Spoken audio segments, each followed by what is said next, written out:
जय हिंद दोस्तों, उम्मीद करता हूँ आप सब अच्छे होंगे। भाइयों, आज हमारी वीडियो का टॉपिक है 10 लाख से कम लोन पर किसी प्रकार का कोई केस नहीं होगा। और दूसरा हमने लिख रखा है रिकवरी वालों के कुत्तों की बजा दो। ठीक है। और भाइयों, तमाम तरह के क्वेश्चन थे लोगों के, आज हम लोगों के लिए वीडियो बनाई है। जिस भाई के मन में कोई क्वेश्चन था, सभी क्वेश्चन के आंसर आज सबको मिलने वाले हैं, क्योंकि बहुत से लोग थे जो टेंशनों में, रिकवरी वालों के दबाव में आकर किसी प्रकार से कोई गलत कदम उठा लेते हैं। तो भाइयों, सबके जो क्वेश्चन हैं उनके आंसर मैं दूंगा आज इस वीडियो के माध्यम से। भाइयों, स्टेप बाय स्टेप समझना, और लास्ट में आपको एक बहुत अच्छा एक रामबाण उपाय दूंगा, एक फ्री की एडवाइस दूंगा, उस चीज़ को भी आप सुन लेना। भाइयों, अगर चैनल पर नए हो तो चैनल को सब्सक्राइब कर देना, वीडियो को एक लाइक कर देना, जितना हो सके शेयर कर देना, और उन लोगों तक वीडियो को जरूर पहुंचाना जो इस समय रिकवरी के कुत्तों से डर रहे हैं। रिकवरी एजेंसियां जो आप लोगों के साथ हरासमेंट कर रही है, उनसे डर रहे हैं, उन लोगों तक ये वीडियो जरूर पहुंचाना। और भाइयों, हम रोजाना अपने चैनल पर लाइव स्ट्रीमिंग भी करते हैं। लाइव स्ट्रीमिंग के माध्यम से आप हमसे जुड़ सकते हैं, अपनी तकलीफ बता सकते हैं, ताकि उसका हल निकल सके। भाइयों, अगर आपका किसी भी NBFC कंपनी से या फिर क्रेडिट कार्ड से लोन चल रहा है, क्रेडिट कार्ड का लोन का कहने का मतलब आपने क्रेडिट कार्ड को यूज़ करेगा। लोग कहते हैं कि मैंने क्रेडिट कार्ड से लोन नहीं लिया। नहीं भाइयों, वो लोन ही है। अगर आपने किसी से ब्याज पे पैसा लिया, वो लोन ही माना जाएगा। अगर आपने लिखा पढ़ी के साथ लिया और इस प्रकार आपने बैंक से आपने पैसा ले रखा, वो लोन ही माना जाता है। तो इस चीज़ को आप दिमाग से निकाल दीजिए कि ये लोन नहीं है, ये तो मेरा क्रेडिट कार्ड का पैसा है। जुड़ा तो आपके सिविल के साथ ही है ना, तो सिविल तो ख़राब होगा ही होगा। भाइयों, अगर आपका कोई चाहे 10 लाख का लोन है, चाहे 20 लाख का लोन है, चाहे 30 लाख का लोन है, तमाम तरह के लोन हैं। लोन डिफ़ॉल्टर हो जाते हैं, लोग परेशान हो जाते हैं डिफ़ॉल्टर होने के बाद कि भैया मेरे साथ आगे क्या होगा क्या नहीं होगा। और रिकवरी एजेंट आपके साथ तमाम तरह की बदतमीजी, तमाम तरह की बहस बसाई करते हैं, और तमाम तरह से आपके साथ पता नहीं कैसे कैसे गाली गलौज करना। इस प्रकार के बहुत से लोग हैं जो इस समय हम लोगों को बताते हैं कि भैया मेरे साथ गाली गलौज हुई है, ये हुआ है, वो हुआ है। तो सबसे पहले एक बात सुन लीजिए, अगर आपका चाहे किसी भी NBFC से या फिर क्रेडिट कार्ड से, चाहे 5 लाख का लोन, चाहे 1 लाख का लोन है, चाहे वो 10,000 का लोन है, चाहे वो 20 लाख का लोन है, चाहे वो 25 लाख का लोन है, चाहे वो 30 लाख का लोन है, तो सभी का आंसर है इस वीडियो के अंदर। अगर आप लोन की किस्त नहीं भर पाते हो तो तमाम तरह से आपके पास 4 दिन पहले से आपके पास मैसेज आना शुरू हो जाते हैं कंपनियों के द्वारा। तमाम तरह के मैसेज आपके पास कि भैया आप EMI आपकी आने वाली है, EMI भर दीजिए। तमाम तरह के मैसेज आपके पास आते हैं। जैसे ही आप उसको डिफ़ॉल्ट कर देते हो, फिर उसके बाद आपके पास कंप्यूटराइज कॉल चालू हो जाती हैं।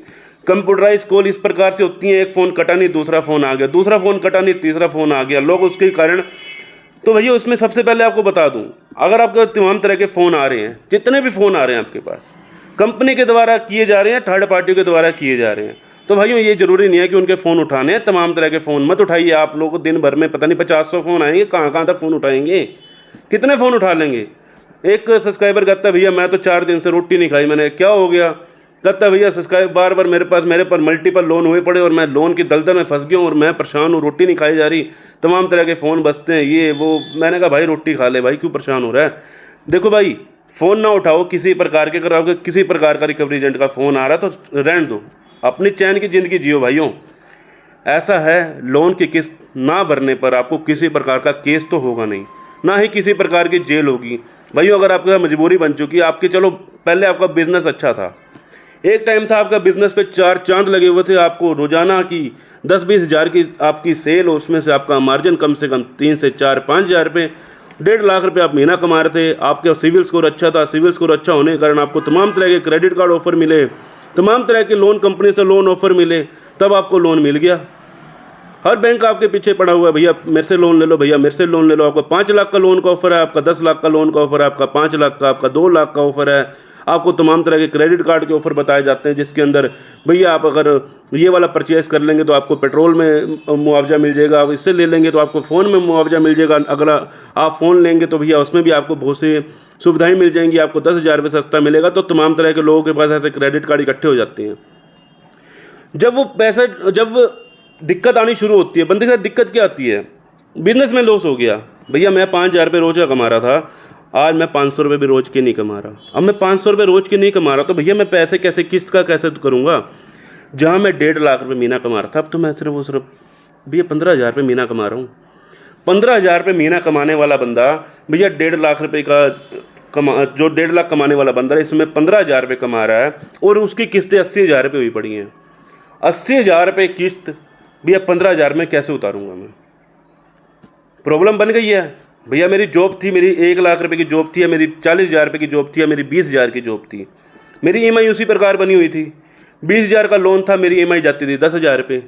चलो मैं 10,000 रुपये में अपने घर का खर्च चला लेता था, लेकिन आज मेरी जॉब ही नहीं है, अब मैं करूँ तो करूँ क्या? अब भैया ये EMI वाले तो परेशान कर रहे हैं फ़ोन कर करके। भैया आपने जानबूझ कर डिफ़ॉल्ट तो नहीं किया, आपके साथ मजबूरी बन गई ना, तो मजबूरी का कोई फ़ायदा नहीं उठा सकता आपकी। तो ये समझने की कोशिश कीजिए, अगर आपने कोई भी लोन ले रखा है या किसी प्रकार से आपने क्रेडिट कार्ड का यूज़ कर रखा है, तो भैया इसमें आपके साथ किसी प्रकार का, देखो होता सब कुछ है अगर लीगल तरीके से सब कुछ चले। आज आपका लोन चल रहा है, अगर आप लोन की किस्त नहीं भर पा रहे, चलो हमारे साथ दिक्कत आ गई, बैंक को एक मेल कर दो। बैंक को जैसे ही आप मेल कर देंगे ना, बैंक को मेल करने के बाद उनका रिवर्ट आएगा कि भैया अगर आप पेमेंट नहीं करेंगे तो ये वो आपके पास प्रूफ तो है कि भैया मैंने तो बैंक को कहा था मेरे को समय चाहिए, मेरे को 5-6 महीने का समय चाहिए, बैंक ने नहीं दिया। आपको साल का समय चाहिए, आपने साल का समय लिखा, बैंक ने नहीं दिया, तो आपका इसमें फ़ॉल्ट कहाँ है? आपका फ़ॉल्ट नहीं है। अगर आपको इस चीज़ में दिक्कत आ रही है, भैया आप भी लीगल चलना चाहते हो, तो भैया एक एडवोकेट के थ्रू एक नोटिस भेज दो, बैंक को एक नोटिस भेज दो एडवोकेट के माध्यम से, ताकि आने वाले समय पर, जैसे बैंक करता है 3 महीने के बाद, और जब आपका अकाउंट पहले महीने में से लेकर तीसरे महीने तक 92 दिनों के बाद आपका अकाउंट को NPA कर दिया जाता है। NPA का मतलब ये होता है कि बैंक को आपसे कोई प्रॉफिट तो मिल नहीं रहा, बैंक ने आपका अकाउंट NPA कर दिया, अब बैंक करेगा आपके ऊपर कार्रवाई किस प्रकार की करेगा? भैया तमाम तरह के नोटिस भेजकर, 1 नोटिस भेजा, 2 नोटिस भेजे, 3 नोटिस भेजे, तमाम तरह के नोटिस भेज दिए एडवोकेट के माध्यम से।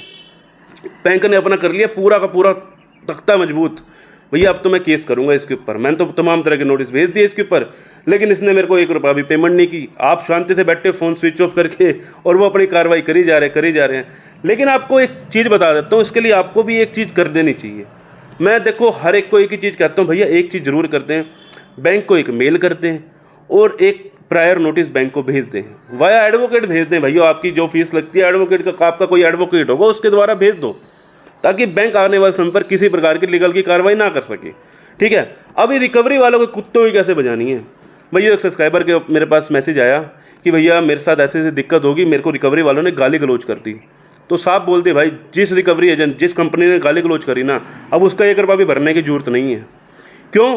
क्योंकि भैया जब कंपनी धोखाधड़ी करके आपसे पैसा मांग रही है, जब आपने बैंक को समय मांग लिया, बैंक से आपने तमाम तरह की चीज़ें बोल दी, भैया मेरे साथ दिक्कत चल रही है, परेशानी चल रही है, भैया मैं पैसा नहीं दे सकता, ये आपको गाली गलौज कर रहे हैं। भाई गाली गलौज क्यों कर रहे हैं? भाई पैसा क्या मैंने रिकवरी एजेंट से लिया था, पैसा लिया था बैंक से, और रिकवरी वाले मेरे को गालियाँ दे रहे हैं। भैया गाली मैं क्यों सुनूंगा? भैया सीधी सी बात है, फ़ोन अपना बंद करके ना शांति से बैठ जाओ, लेकिन रिकवरी वालों को किसी प्रकार के ना सुनो, रिकवरी वालों को एक साइड रख दो, अपने माइंड पर फोकस रखो कि भैया मैंने लोन का किस पैसा लिया था, मैं भर दूंगा, लेकिन अभी पैसा नहीं है तो भर दूंगा बाद में, अभी ये मेरे पास नहीं है। ठीक है, कोई रिकवरी वाला आपके घर भी आ गया, आपके घर पे रिकवरी एजेंट आ भी जाता है कई बार, ठीक है, तो आप लोग डर जाते हैं, आपके मन में क्वेश्चन है, तो भैया मेरे घर पे रिकवरी एजेंट आएगा, मैं उससे कैसे बात करूँ, उससे कैसे डील करूँ? भैया डील क्या करना है, आप लोगों को हमेशा एक ही बात बोलते हैं, अगर कोई recovery agent without DRA certificate के, या विदाउट किसी प्रकार के ID प्रूफ के, विदाउट होम विजिट लेटर के आपके घर पर आ रहे हैं, तो भैया वो रिकवरी एजेंट थोड़ी ना है, वो तो स्कैमर हैं। तमाम तरह के आपके पास नोटिस भेजने के लिए आपको बोलते हैं हम आपके पास ये वाला कार्रवाई कर देंगे, आपको जेल में डाल देंगे। रिकवरी एजेंट आपको जेल में डालेगा क्या? रिकवरी एजेंट जेल में डालेगा जो 10-12 हज़ार की नौकरी कर रहा है, जिनको यही नहीं पता कि कानून होती क्या चीज़ है, वो आपको जेल में डालेगा क्या? तो भैया रिकवरी एजेंट किसी प्रकार से आपको जेल में डाल सकते हैं। तमाम तरह के लोगों के मैसेज आते हैं, भैया ये नोटिस आया मेरे पास, देखना रिकवरी एजेंट ने भेजा है। रिकवरी एजेंट क्या आपको तमाम तरह के नोटिस भेज के आपको जेल में डालेगा क्या? भैया कोई लीगल कार्रवाई होगी तो एडवोकेट के माध्यम से होगी। चलो एडवोकेट का जो आया आपके पास नोटिस, आपने एडवोकेट का नोटिस तो दे दिया, लेकिन रिकवरी वालों को आज तक नहीं पता कि भैया आपने कोई नोटिस भेज रखा है। तो रिकवरी वालों से ना घबराओ यार, रिकवरी वालों से मैं तो साफ सीधी बात है एक ही चीज़ बोलता हूँ, मेरे जितने सब्सक्राइबर हैं, चाहे मेरे को वॉच करते हैं, मेरे को लाइव पर देखते हैं, या मेरे से बातचीत करते हैं, एक ही चीज़ बोलता हूँ, भाई रिकवरी वालों से बातचीत ना करो, आराम से टेंशन फ्री होकर बैठ जाओ, जब पैसा हो पे कर देना, चाहे सेटलमेंट करवा लेना, पे कर देंगे बाद में, अभी टेंशन नहीं लेनी, अभी टेंशन फ्री होकर बैठे हैं। अब रिकवरी वाले गाली गलौज करेंगे तो भैया उसको तो पैसा देने की जरूरत है नहीं, और किसी भी लिंक के ऊपर पैसा मत देना है। तमाम तरह के लिंक भेजते हैं आपको पैसा भेजने के लिए, भैया इस लिंक पर पैसे कर दो, आपका 20,000 का लोन है, 10,000 में इसको फारग कर देंगे, आपका 5,000 रुपये में इसको निपटारा कर देंगे, सेटलमेंट कर देंगे। तो नहीं भैया नहीं, हमने ऐसी सेटलमेंट करनी नहीं है, हम सेटलमेंट करेंगे बैंक से करेंगे, तुम्हारे से सेटलमेंट नहीं करेंगे हम। बहुत से लोगों के क्वेश्चन थे कि भैया मेरे पास ये लिंक आया देखना भैया, तो मैं इसकी पेमेंट इस लिंक पे कर दूं? ना भाई ना, लिंक पे पैसा नहीं करना कोई भी। यार मेरे को थोड़ी ना पता, तमाम तरह के जाली लिंक बन जाते हैं भाई। जाली लिंक से लोग क्या करते हैं, अपने नाम का जो यूपीआई वगैरह उसमें ऐड हो जाता है, सब कुछ होता है भाई आज की डेट में। तो भैया इस चीज़ से सावधान रहना, किसी भी रिकवरी वाले के अकाउंट में पैसा ना डाल देना। आपके कभी भी आपके सिविल में अपडेट ही नहीं होगी वो चीज़। जब आपके सिविल में अपडेट नहीं हो रही जो चीज़, रिकवरी वाला लेके भाग गया, तो भैया कहाँ के रह गए आप। इतनी मेहनत से आप पैसा कमा रहे हो, उसके बाद ये रिकवरी वालों को पैसा दे रहे हो, तो ना दें भाई। ऐसे पैसा देना है बैंक को दे, सीधा बैंक को मेल करे, भैया आज मेरे पास पैसा है, आज मैं देना चाहता हूँ। नहीं है तो समय मांगेंगे बैंक से, भैया नहीं है, मेरी स्थिति खराब है, मैं स्थिति ठीक होगी मैं दूंगा। जब मेरा सिविल अच्छा है, तुमने लोन दिया, आज भी दे दो लोन, आज मेरा सिविल अच्छा नहीं है। जब मेरा सिविल आज अच्छा नहीं है, लोन क्यों नहीं मिल रहा मेरे को, भैया यही तो दिक्कत है ना, लोन नहीं मिल रहा, आपकी स्थिति खराब हो चुकी है। अगर आज भी लोन मिल जाता तो फिर मैं तो पता नहीं कहाँ बढ़ जाता आगे, ठीक है ना। तो भाई इसमें घबराने की जरूरत नहीं है। अगर कोई रिकवरी वाला गाली गलौज करे तो सीधा आरबीआई को टैग कर देना, या तो फिर सीधा पुलिस में उनकी रिपोर्ट करवा देना। रिकवरी वाले से ना डरना। ये बदतमीज लोग हैं, आपके बदतमीजी करते हैं तमाम तरह की।